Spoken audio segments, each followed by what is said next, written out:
নমস্কার, দেখছেন কলকাতা টিভি, সঙ্গে রয়েছে আমি স্বর্ণালী। শুরু করছি আমাদের বিশেষ অনুষ্ঠান গেটওয়ে টু সাকসেস। আর গেটওয়ে টু সাকসেসে আজ আবারও আমাদের সঙ্গে রয়েছে আইএইআর টিম। আপনারা জানেন ইতিমধ্যেই যে আমরা গত যে এপিসোড, সেই এপিসোডগুলোতে কিন্তু আপনাদের যা যা প্রশ্ন অবশ্যই থাকে মূলত ছাত্রছাত্রীদের ভবিষ্যতের জন্য, চাকরি সুনিশ্চিত করার জন্য, সেই বিষয়গুলো কিন্তু আপনারা জেনেছেন। আর আজ আমাদের সঙ্গে এই মুহূর্তে রয়েছে আবারও আইএইআর টিম, যেমনটা আপনাদের জানাচ্ছিলাম। এই মুহূর্তে আমাদের সঙ্গে রয়েছে স্টুডিওতে mister Prajat Ranjan Guha, senior faculty aviation. আপনাকে স্বাগত জানাই মিস্টার গুহ। তার পাশাপাশি রয়েছেন মিস্টার সিদ্ধার্থ প্রধান, আপনাকেও স্বাগত জানাই, course coordinator and in hotel management.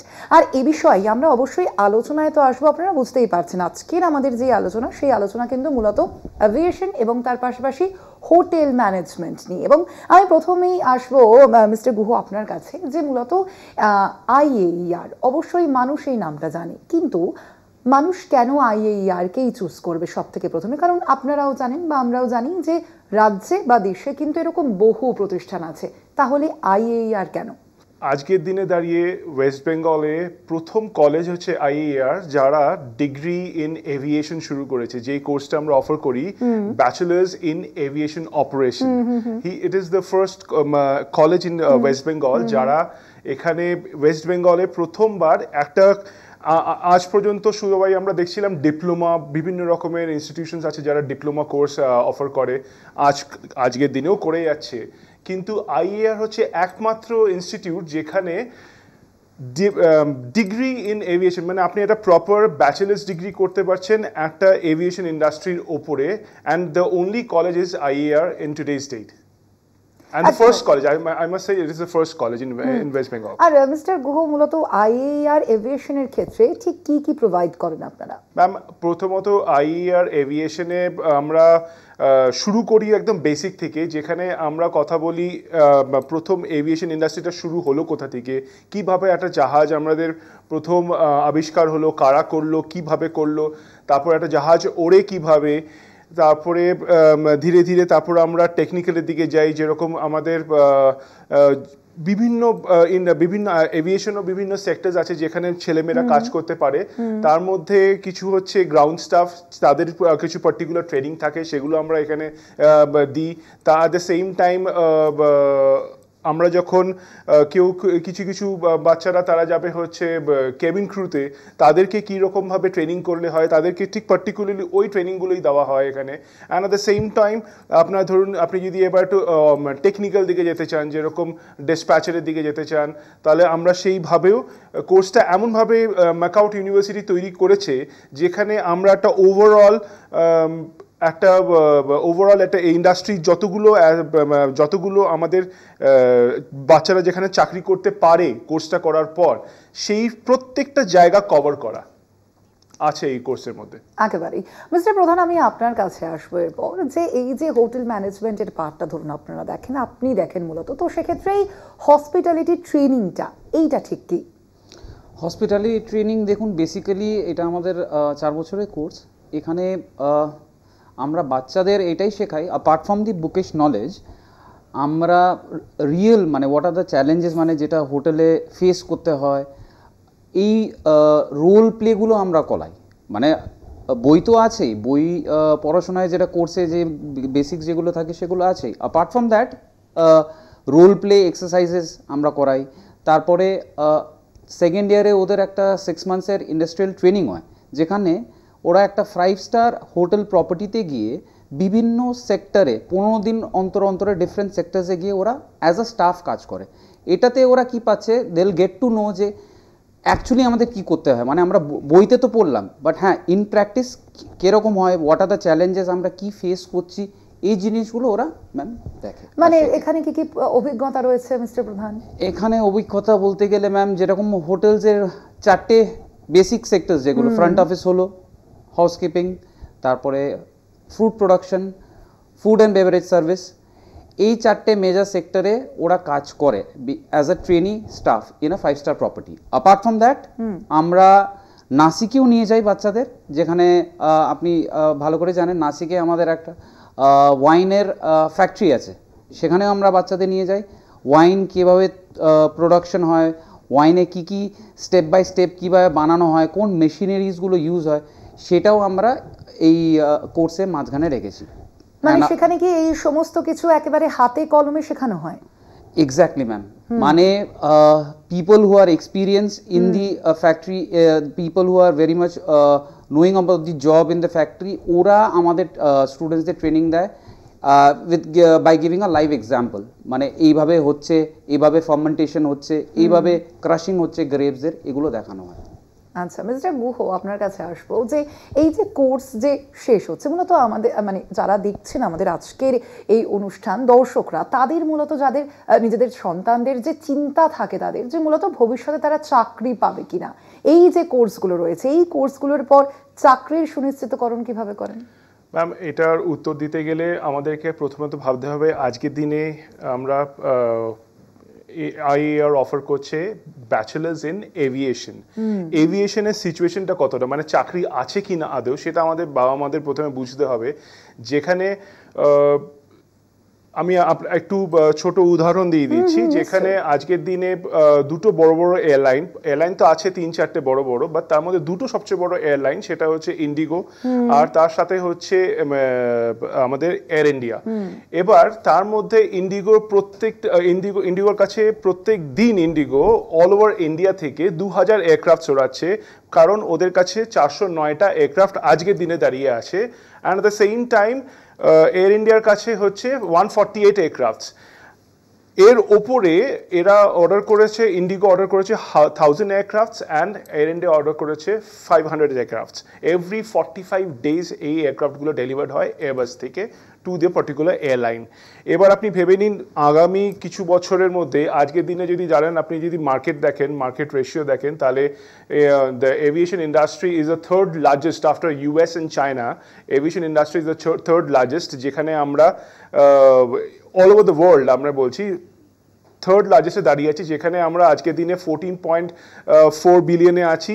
আমরা চেষ্টা করছি 2033-এর মধ্যে সেটাকে 49 বিলিয়নে পৌঁছে যাওয়ার জন্য। আমাদের মানে স্ট্যাটিস্টিক্স তাই বলছে যদি এইভাবে চলতে থাকে।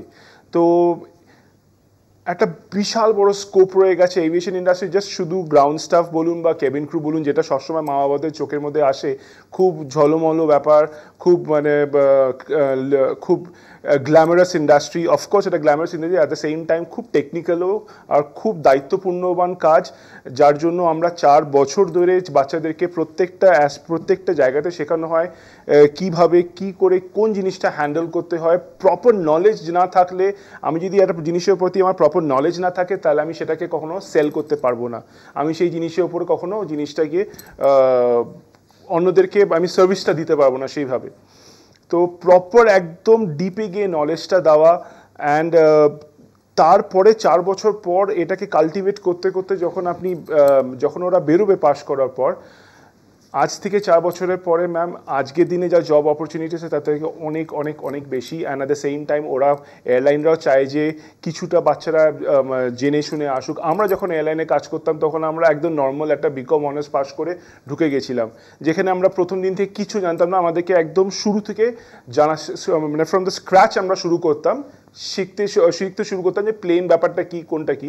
আজকের দিনে যেখানে বাচ্চারা সব কিছু জানে, 4 বছর ধরে সেই জিনিসটা নিয়ে, সেই ইন্ডাস্ট্রিটার সম্বন্ধে পড়াশুনো করে, এয়ারলাইনরাও চাই যে আমরা এরকম কিছু বাচ্চা আমাদের কাছে আসুক, যারা আমাদের গ্রাউন্ড স্টাফরা যেন বা আমাদের কেবিন ক্রুরা যেন এতটা ট্রেন্ড হয়ে আসুক, যেখানে ওদের একটা প্রপার জব নলেজ আছে, they know what they are talking about.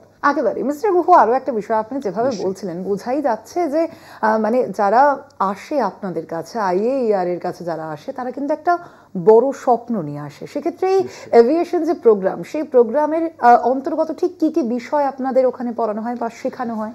Ma'am, প্রথমত তো আমাদের এখানে ধরে নিন ওয়েদার সম্বন্ধে আমাদের বলা হয়, শেখানো হয়, কারণ weather is a major portion in aviation. তারপরে এয়ারক্রাফট সম্বন্ধে, প্রত্যেকটা পার্ট এয়ারক্রাফটে কী করে কী কাজ হয় সেটা সম্বন্ধে জানানো হয়।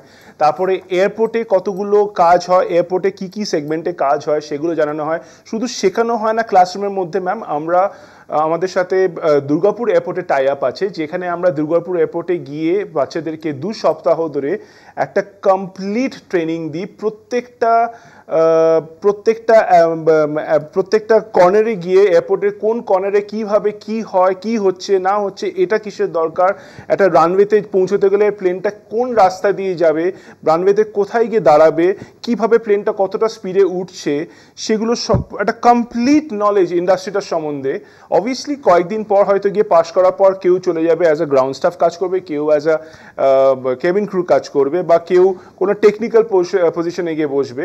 কিন্তু যখন পড়াশুনো করছে ওরা ওভারঅল একটা ভিউ পাচ্ছে যে এই ইন্ডাস্ট্রিটা কি করে চলে, কি করে কোথায় কি কাজ হয় না হয়।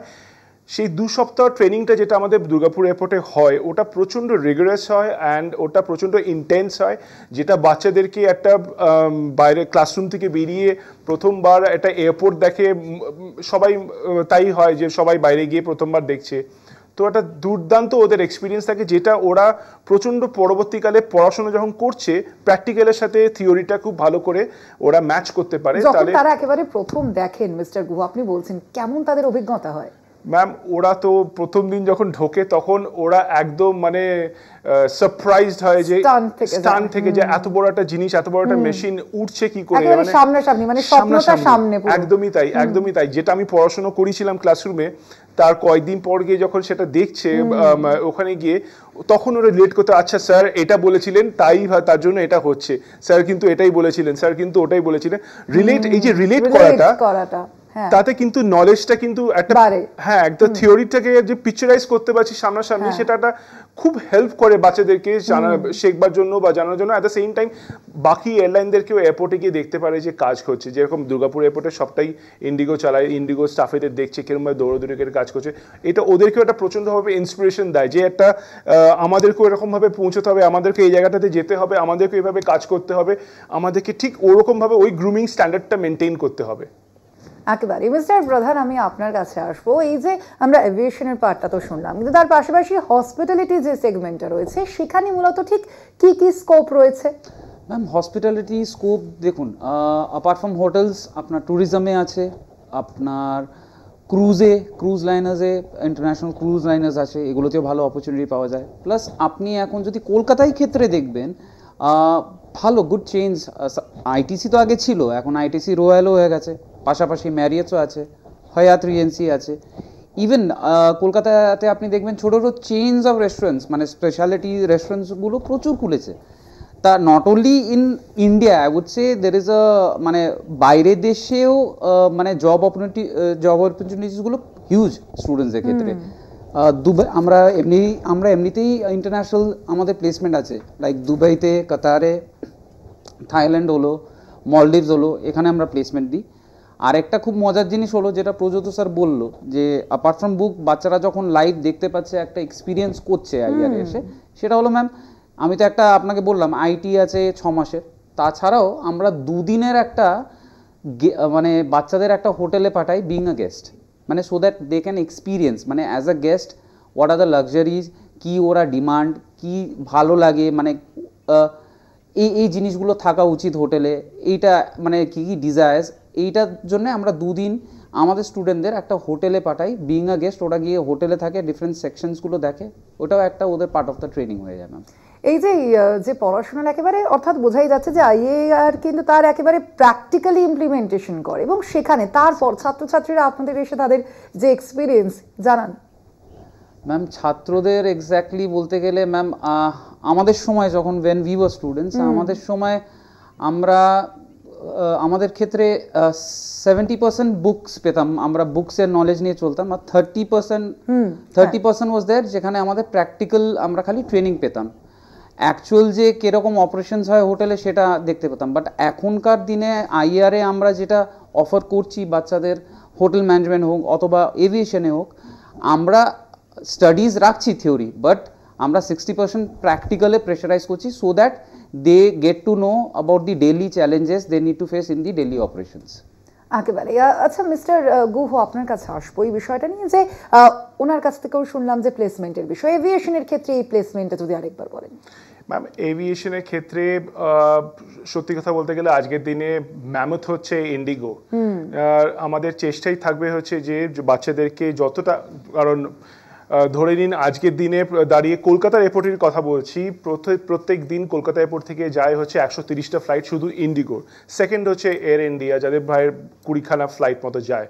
তো আশা করি যেই এয়ারলাইনটা সবচেয়ে বড়, যেরকম ইন্ডিগো মতো একটি এয়ারলাইন যে সবচেয়ে বড়, ইন্ডিগো আছে, এয়ার ইন্ডিয়া আছে, তারপরে আপনার স্পাইস জেট আছে, তারপরে আপনার ফ্লাই বেগ বলে 2-3টে ছোট ছোট আছে, রিজিনালও প্রচুর বেরিয়ে গেছে, ফ্লাই বেগ, তারপর ফ্লাই 91, স্কোপস প্রচুর আছে।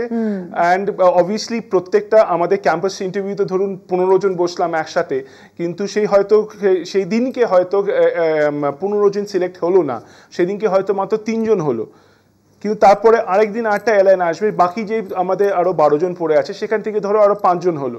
ঠিক এইভাবেই প্রসেসটা আমাদের চলতে থাকে প্লেসমেন্টের। একেবারে মিস্টার গুহ, মিস্টার প্রধান, আপনাদের দুজনকেই অবশ্যই ধন্যবাদ জানাই আমাদের এই আজকের অনুষ্ঠানে থাকার জন্য। অবশ্যই গেটওয়ে টু সাকসেস আমাদের যে অনুষ্ঠানের নাম, সেই অনুষ্ঠানের মাধ্যমে আমাদের দর্শকরাও নিশ্চয়ই বুঝতেই পারছেন যে তার মানে সাকসেসের জন্যই কিন্তু IAER। অবশ্যই আমাদের এই এপিসোড আজকেই শেষ, তবে এর পরবর্তী এপিসোডও থাকছে। আপাতত এ পর্যন্তই। দেখতে থাকুন কলকাতা টিভি, রাত দিন 7 দিন।